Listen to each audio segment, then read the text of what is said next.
Hi, I'm Elizabeth Heck. In this video, I'll be talking about the best books for growing herbal medicine. When looking for books on how to grow medicinal plants, there is one book that is by Rosemary Gladstar, who's one of my favorite authors, that I find especially useful. It's Medicinal Herbs, A Beginner's Guide, and it really covers a whole wide range of knowing medicinal plants, how to grow them, and how to use them. Let's take a look inside. A quick look at the table of contents shows that she covers 33 herbs in this book, and these are 33 herbs that are really good to get to know. 9 of them are herbs and spices that you probably already have in your kitchen that you're very familiar with, and that you may already be growing just for culinary purposes. But these are actually really very valuable medicinal plants. She also goes through 24 additional plants, and many of these are plants that just grow wild in your gardens, and many of them are considered weeds. And a lot of people actually try to get rid of these without realizing that they are quite exceptional medicine. Some examples would be burdock, dandelion, even chickweed grows all on its own, mullein, nettles, St. John's wort, red clover, plantain. These you will find commonly growing in your yard and in your garden. But it's beneficial to try to encourage them in your garden and even transplant them or plant them in your garden. You'll find that they are extremely valuable for you. She does go into the details of each of the plants with photos and overview. She talks about the medicinal uses, growing the plants, and also the parts used, key constituents. She even goes into safety factors. Some of these are really surprising. You'd think garlic would be very safe, but she does talk about a few really minor issues just to consider. And even some of the familiar plants like thyme. She has the wonderful growing tips, again, the medicinal uses, the parts used, so you know exactly which part of it that you're going to be harvesting for medicine. Sometimes this is a little different than what you would harvest for culinary purposes.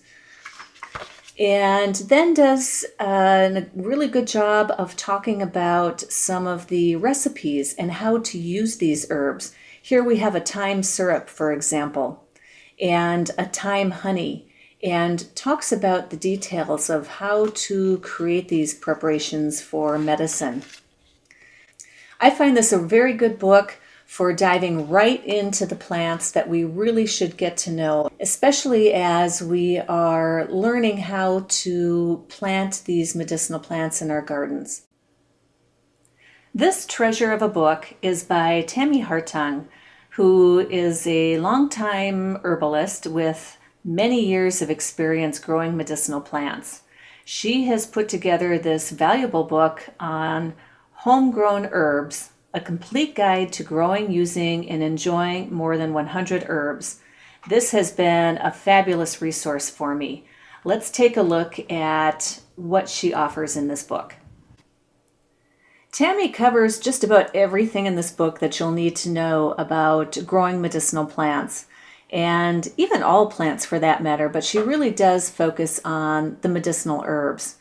She talks about secrets to great soil, propagation methods, garden maintenance, pest and disease control, harvesting, and even talks a little bit about herbal preparations and cooking with herbs.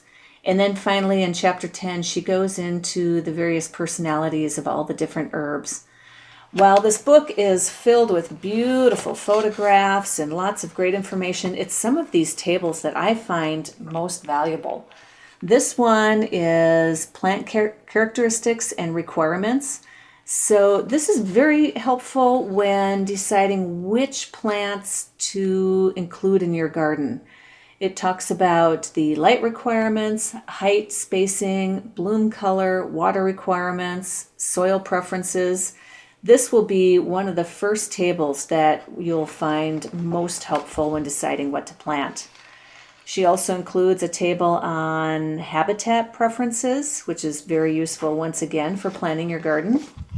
And another table here on planting theme gardens. So you can plant different gardens for children, for example, or healing herbs for men or women. You can plant herbs for their culinary purposes, for their aromas, for making tea, for exceptional medicinal value. All different kinds of reasons why you might want to plant a garden. And there may be multiple reasons for wanting to plant your garden, not just medicine, but you may want the garden for wildlife as well, for example. Here's another table on propagation, which is very helpful for starting your plants or your seeds. And another one on harvesting guidelines. So these tables pack in a lot of information in a very small amount of space. And in between are all of these beautiful photos and text that she has put together. Just a really wonderful, talented, gifted gardener, herbalist, and writer. This book has been a long-time staple on my bookshelf for all the different kinds of gardening that I do.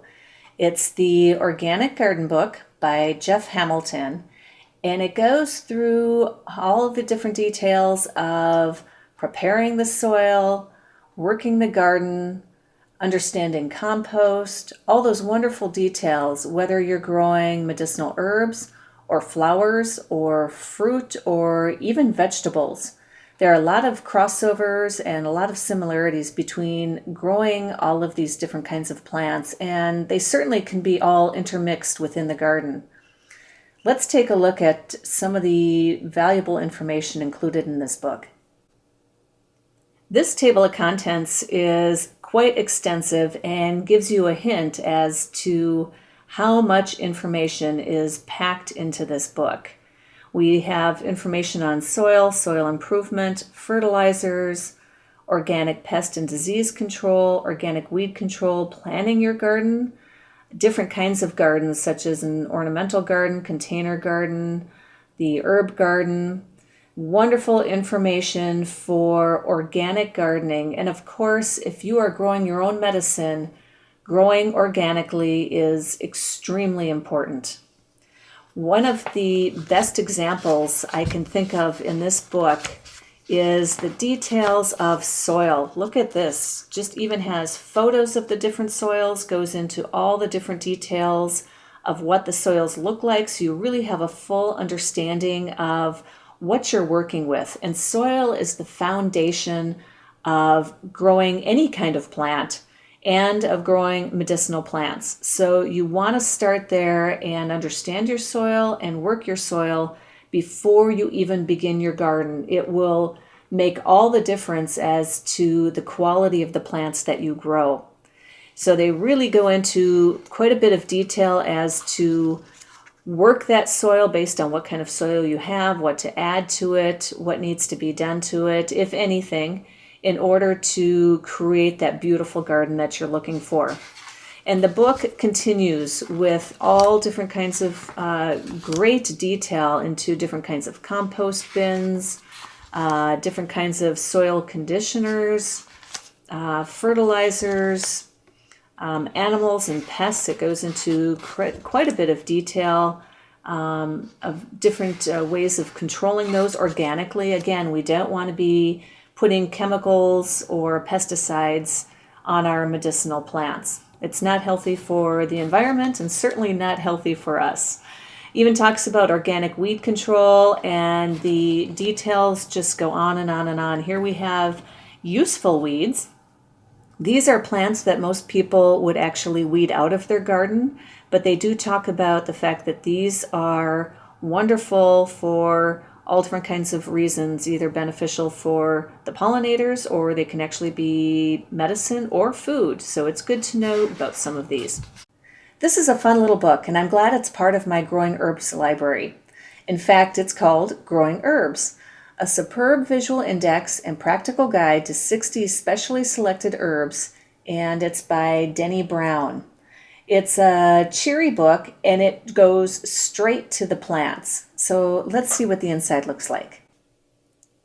Right at the beginning of the book is this slide down chart, which is really crafty. It includes 30 different herbs that you would probably likely be interested in.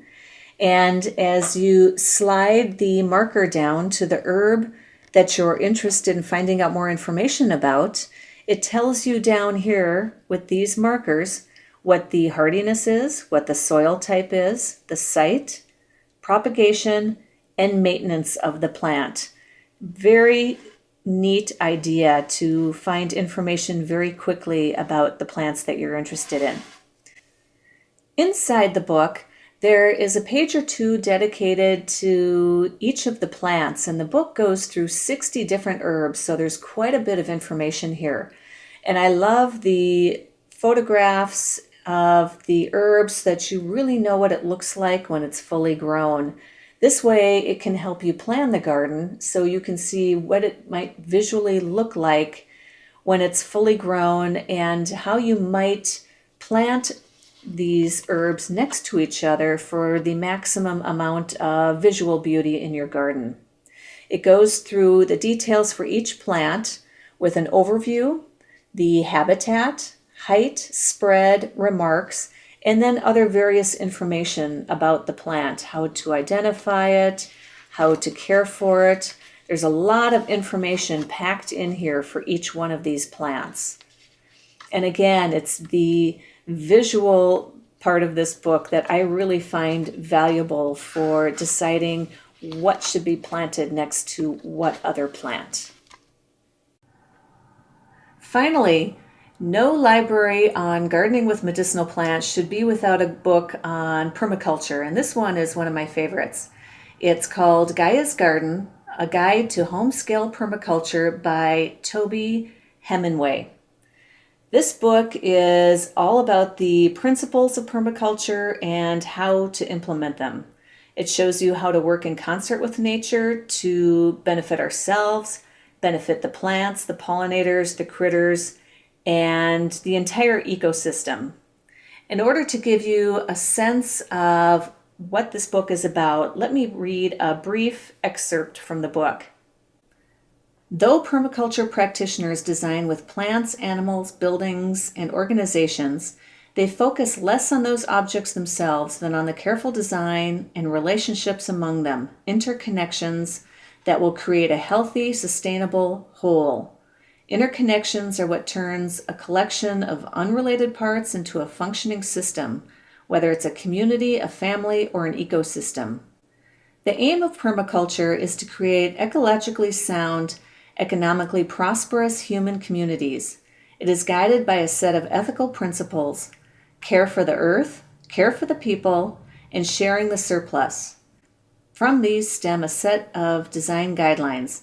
Some of these guidelines are based on our understanding of nature, such as each element should perform several functions, and use natural plant succession to create favorable sites and soils. Others are borrowed from stable long-term societies, such as use renewable resources and begin the garden at your doorstep. This book provides a wealth of insights into working in balance and harmony with the landscape around us, and it does this at the home level. The author understands on a deep level that gardens are living beings. Nature will do most of the work for you if you let it. I always teach about working with nature, not against it, and this book shows you how to do just that. I highly recommend adding this book to your gardening library. For my free herbalism mini course, go to herbalismcourses.com. You'll get quick access to my favorite herbal remedies for cold and flu, first aid, herbs for energy, and natural medicine found right in your own kitchen. Look forward to seeing you there.